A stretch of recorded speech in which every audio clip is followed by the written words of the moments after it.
Now, on a special edition of KGW News, the growing impact of the nation's longest government shutdown, with some federal workers on the job through 2 missed paychecks. Hopefully everyone can get where they need to be for the holidays, but yes, hopefully they get paid to help us get there. Plus, how a Hillsboro teen is using his viral moment to help others in the immigrant community fearful of the Trump administration's crackdown. We have always found a way to push through it, but as of recent times, it's been the worst it's ever been.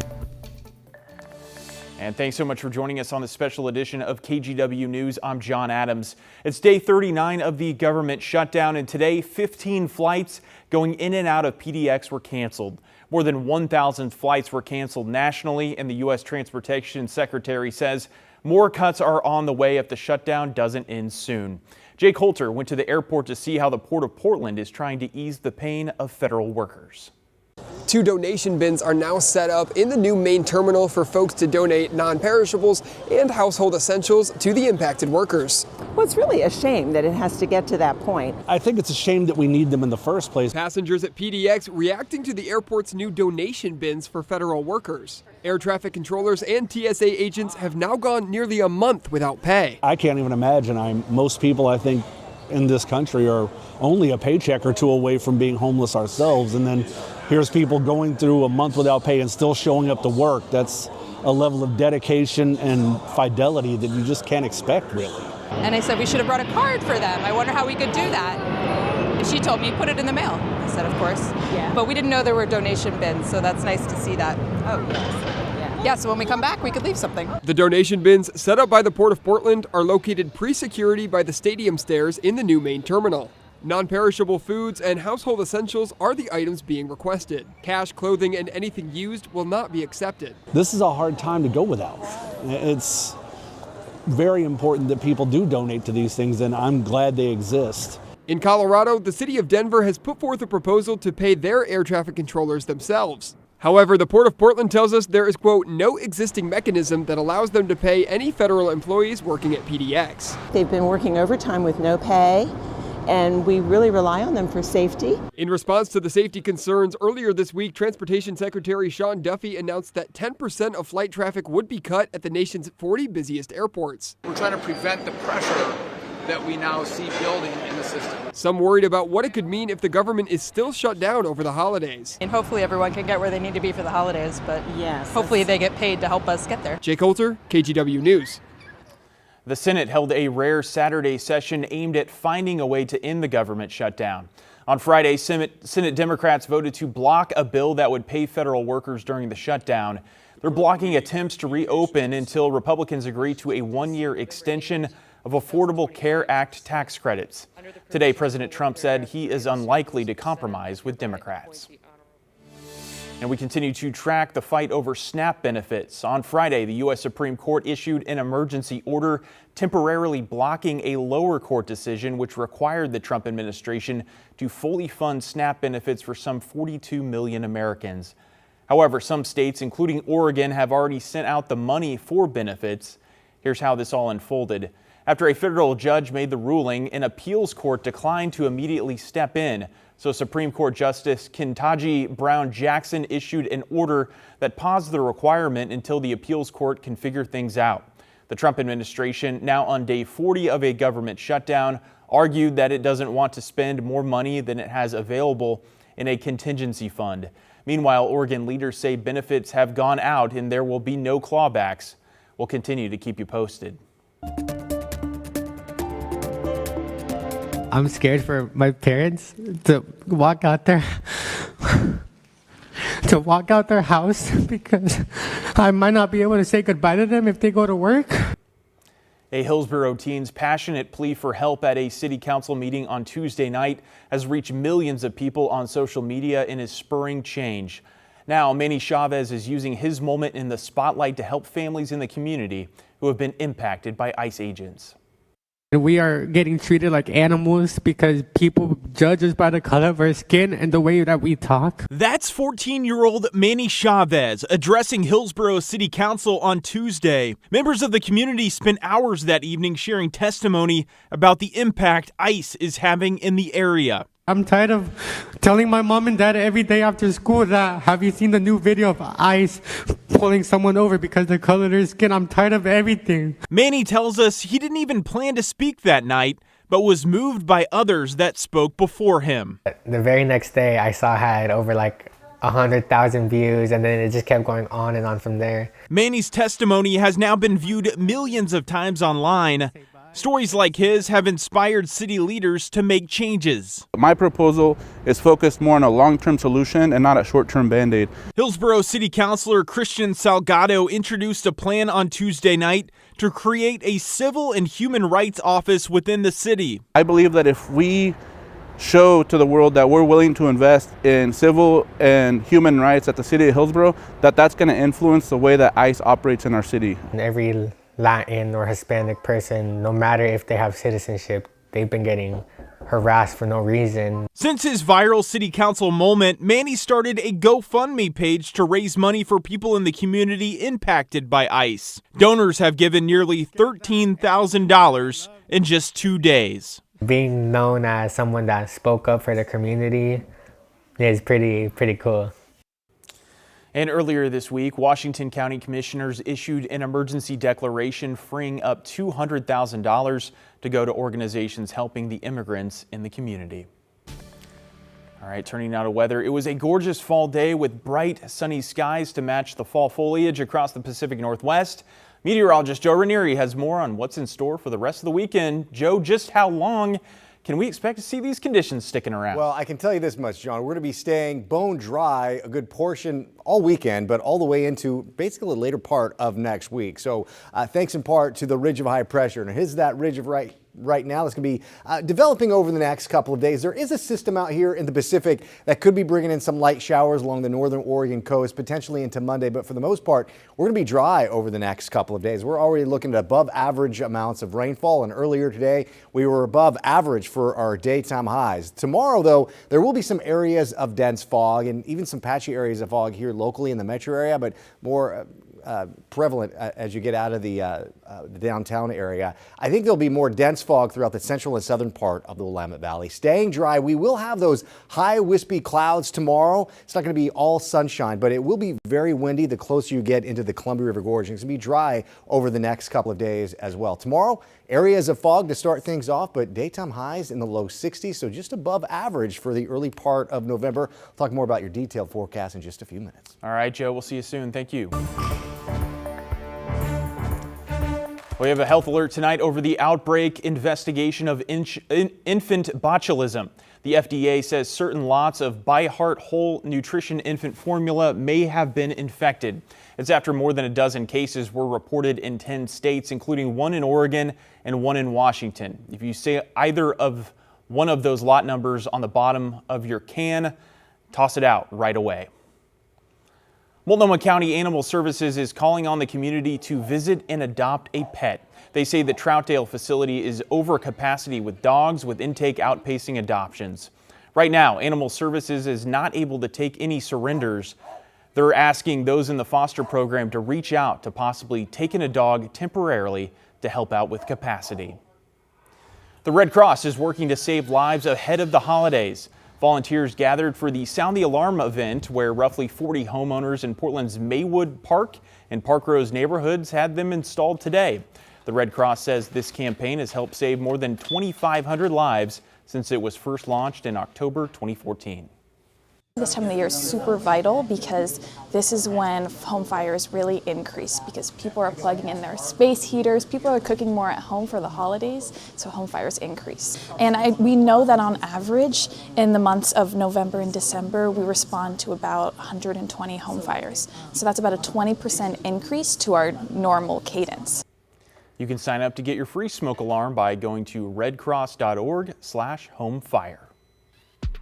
John, the 9th ranked Oregon Ducks were pushed to the limit, shorthanded, tough conditions, tough opponent, but the Ducks keep their college football playoff hopes alive thanks to a last-minute clutch performance, and a player out of Portland is the hero. Highlights and reaction from another thriller coming up in sports. All right, we'll see you later in the show. And still to come, a Washington family raises serious allegations against an online game. Roblox allows the predators to develop trust with these children under the cloak of anonymity that Roblox provides. Plus, details on a new study that reveals sleep problems amongst teens and young adults may have a long-term impact.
Welcome back. Let's take a look at your headlines, starting with an update to the deadly plane crash that took place in Louisville, Kentucky. The FAA announced it will ground flights of MD-11 cargo planes until workers complete inspections. It's after a UPS plane crashed on Tuesday, killing at least 14 people. 9 others are still missing. Investigators say the plane's left engine detached from the plane during the takeoff. The FAA says the same problem likely exists or may develop in planes with that same design. There was another U.S. strike on an alleged drug boat in the Caribbean. The Pentagon announced the deadly attack Friday, providing few details. So far, President Trump has authorized nearly 20 attacks on boats and an improvised submarine. In addition, he's deployed more than 10,000 troops, warships, drones, and fighter jets to the region. A new study suggests a gene-editing drug may help lower high cholesterol levels. A small study, including 15 people, and was meant to test the safety of the medication. But the study authors say preliminary results showed 1 dose of the medication cut LDL cholesterol or bad cholesterol and triglycerides by about half. Both play a role in heart disease, which is the #1 killer of adults in the U.S. The study authors say they are planning additional clinical trials that will include more people. A Washington family is suing gaming platform Roblox and messaging app Discord, claiming they failed to protect their teen daughter from an online predator. The 13-year-old girl was using those platforms when she met someone she thought was another teenage girl. Well, it turns out it was an adult, a man, in fact, who exchanged graphic messages and photos with a teen. Jim Nelson spoke to the family's lawyer. It started as innocent online gaming. A 13-year-old girl thought she made a new friend. Met someone on the Roblox platform that posed as a fellow child, a young girl her age, and this person ended up being an adult male predator. After gaining her trust, that guy took the chat to the Discord app, where he ended up sending graphic messages and ultimately manipulated the child into sending sexually explicit images of herself. Both companies have been marred in controversy for years over child safety concerns. Neither addressed this lawsuit, but provided statements to King 5. Roblox said, "We're deeply troubled by any incident that endangers our users. We're continually innovating and investing in safety." Discord says it is deeply committed to safety, adding we maintain strong systems to prevent the spread of sexual exploitation and grooming. These platforms just do not provide adequate warnings to parents about the very real and very persistent dangers that exist on their platform. Now 14, the girl and her family are still suffering over what the lawsuit calls sexual exploitation and abuse, leading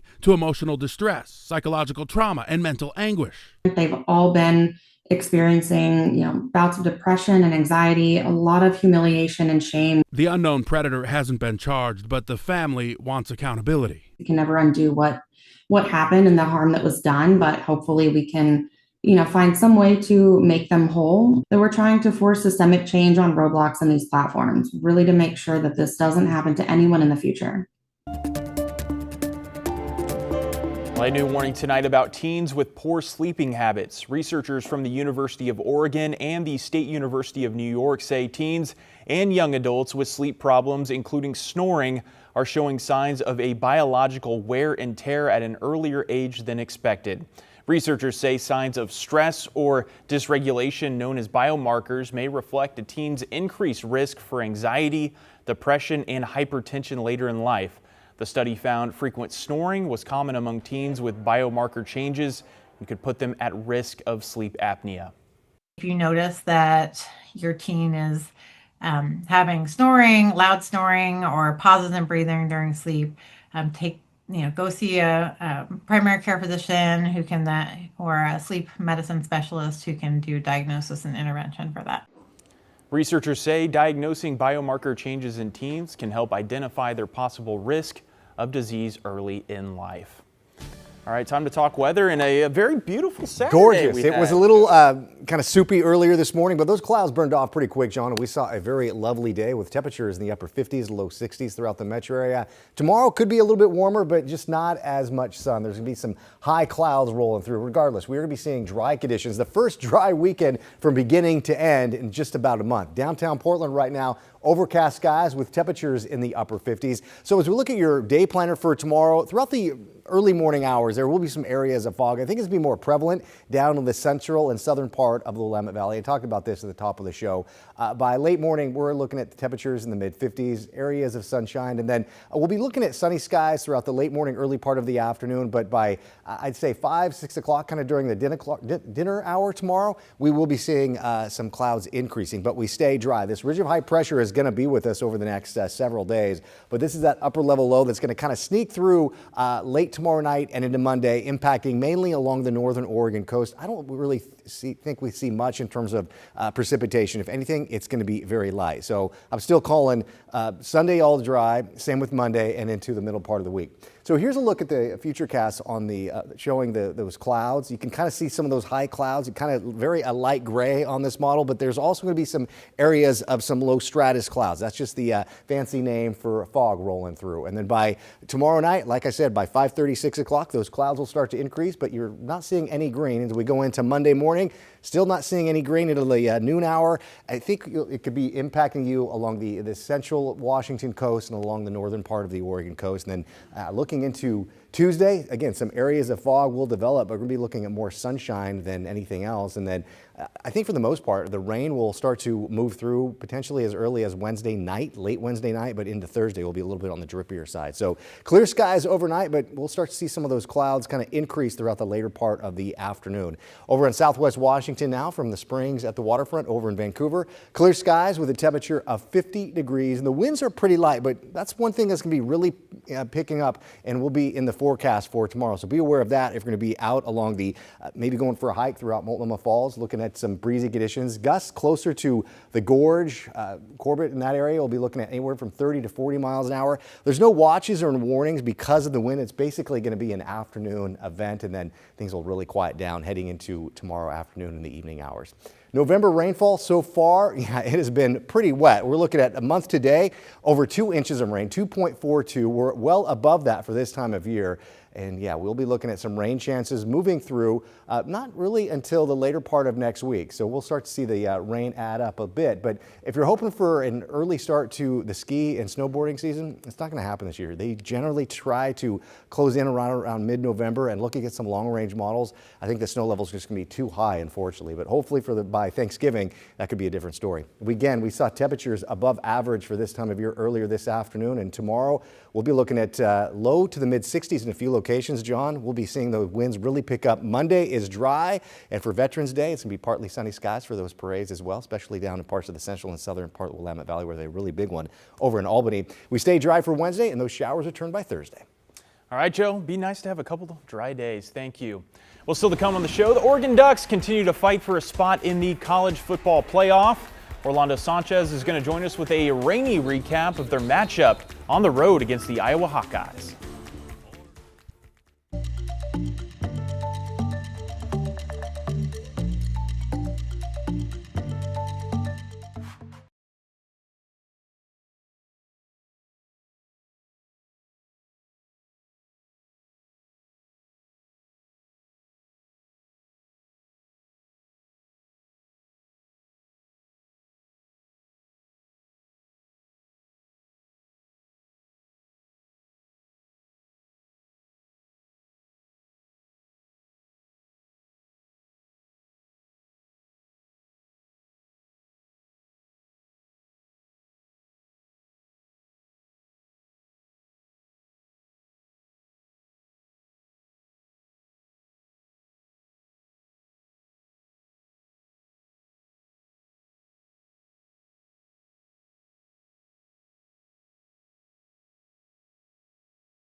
What is good, everyone? The path to the college football playoff, pretty simple for the Oregon Ducks. Win and get in, but it won't be easy, sporting one of the toughest remaining schedules, starting with 20th ranked Iowa.